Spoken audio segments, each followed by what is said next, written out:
To make image black and white in Canva, I would go over to my upload to bring in my image.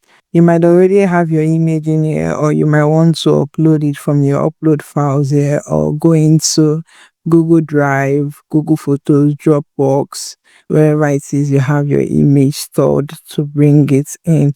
Now I have this image here that I want to turn into black and white. I'm going to spread it to fill my screen. To make this image black and white, let's go over to edit and we'll come over to filters here and we'll click on see all. Let's scroll down to mono. So from here you're going to see mono and you can start checking all these mono filters, which one that works for the vibe you're going for. It's good to test out everything to see which one suits the vibe you're going for. Once you're happy with this, you can click on share here, download to export your image.